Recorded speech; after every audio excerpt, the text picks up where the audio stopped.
আইনস্টাইনের যিনি ড্রাইভার ছিলেন তিনি একবার আইনস্টাইনকে বললেন, স্যার, আপনি প্রতিটি সভায় যে ভাষণ দেন সেগুলো শুনে শুনে আমার মুখস্থ হয়ে গেছে।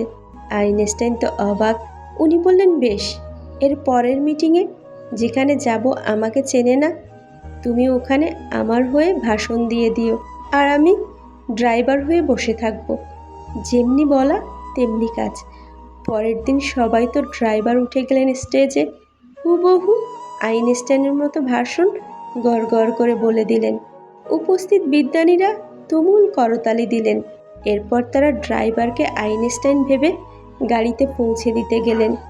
এরপর সেই সময়ের একজন অধ্যাপক ড্রাইভারকে জিজ্ঞেস করলেন, স্যার, ওই আপেক্ষিক তত্ত্বের যে সংজ্ঞাটা বললেন সেটা আরেকবার সংক্ষেপে বুঝিয়ে দেবেন?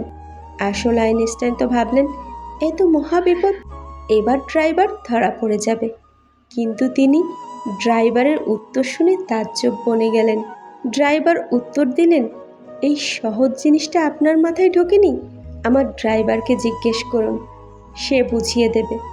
বিশেষ দ্রব্যষ্ট জ্ঞানী ব্যক্তিদের সাথে চলাফেরা করলে আপনিও জ্ঞানী হয়ে উঠবেন। আপনি যেমন মানুষের সাথে মিশবেন তেমনিই আপনার চরিত্র গড়ে উঠবে। এই জন্যই বলে, সৎসঙ্গে স্বর্গবাস, অসৎসঙ্গে সর্বনাশ। আপনিও একদিন কারো না কারো একটা প্রচণ্ড প্রিয় মানুষ হবেন। আপনার সাথে কথা বলতে না পারলে তার অস্থিরতা শুরু হয়ে যাবে। অফলাইনে থাকলে তার চিন্তা হবে। আপনার সাথে কথা বললেই তার মন ভালো হয়ে যাবে। হ্যাঁ, এত প্রিয় মানুষ হবেন আপনি। অপেক্ষা করুন, দিন আপনারও আসবে, প্রিয় মানুষ আপনারও হবে। কে কতটা ভালো আছে তা জানতে হলে তার মুখের হাসি না দেখে চোখের নিচে দেখুন, কারণ ভেতরটা পুড়ে গেলে পোড়া দাগ কিন্তু চোখের নিচেই পড়ে। মানুষ চোখের জলের মূল্য ততদিন বোঝে না যতদিন না সেটা নিজের চোখ দিয়ে বের হয়। ছেলেরা ভাত কাপড়ের দায়িত্ব নেয় প্রকাশ্যে, আর একটি মেয়ে অপ্রকাশ্যেই একটি অচেনা পরিবারের দায়িত্ব নিয়ে নেয়। অনুভূতিগুলোকে অন্যের কাছে প্রকাশ করার থেকে ডায়েরিতে লিখে রাখা ভালো। যে তোমাকে পেয়ে অন্যকে ভুলে যায়, সে তোমার থেকে ভালো আরেকজনকে পেলে তোমাকেও ভুলে যাবে। সব শিক্ষা বই থেকে পাওয়া যায় না, কিছু শিক্ষা জীবন থেকে অর্জন করে নিতে হয়।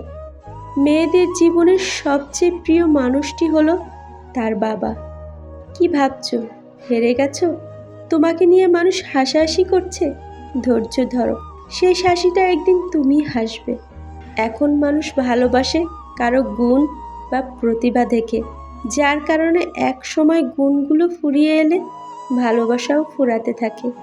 মেয়েরা যখন কাঁদে তখন চোখ থেকে জল বের হয়, ছেলেরা কাঁদলে জলটা আসে একদম ভেতর থেকে।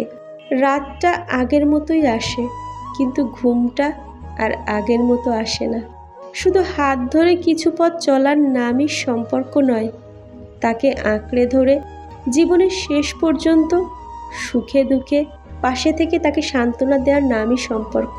কারোর সাথে কথা বললে ভালো লাগে, আবার কারোর সাথে কথা বললে শান্তি লাগে। যার সাথে কথা বললে শান্তি লাগে সে মানুষটা স্পেশাল।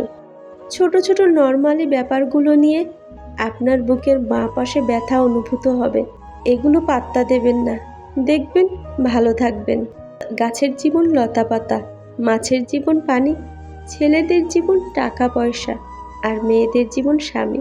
ভুলটা কিভাবে হলো সেটাই যদি জানতে না পারা যায়, তাহলে সঠিক করবার রাস্তাটাকেও খুঁজে পাওয়া যায় না। সম্পর্কের মাঝে বিশ্বাস আর মোবাইলের মাঝে নেটওয়ার্ক না থাকলে মানুষ তখনই গেম খেলা শুরু করে। সত্যিকারের ভালোবাসতে হলে কারো গুণ না দেখে ভালোবাসার মানুষটিকে প্রাধান্য দিন, চিরদিন ভালোবাসা বেঁচে থাকবে। যে ভালো দেখতে তার কাছে নয়, যে ভালো রাখতে পারে তার কাছে যাও। যাদের কাছে প্রচুর অপশন একজনকে ছাড়লে আরেকজনকে পায়, তবে তারা মানুষ পায় ঠিকই, কিন্তু ভালোবাসা পায় না কখনো। হাজারো অপমানের পরেও যদি কেউ আপনাকে বলে আমি তোমাকে ভালোবাসি, বিশ্বাস করুন সে কিন্তু সত্যি আপনাকে খুব ভালোবাসে। সম্পর্ক কখনো কখনো এমনভাবে বদলে যায় যে যার সাথে এক সময় জীবনের সব কথা শেয়ার করা যেত, তাকে আজ আর কেমন আছো পর্যন্ত জিজ্ঞেস করা যায় না। আজ এই পর্যন্ত। ভিডিওটা ভালো লাগলে প্লিজ একটা লাইক করবেন, কারণ আপনাদের একটা লাইক আমাকে পরবর্তী ভিডিও বানাতে উৎসাহিত করে। ভিডিওটি শেষ পর্যন্ত সঙ্গে থাকার জন্য সকলকে অসংখ্য ধন্যবাদ।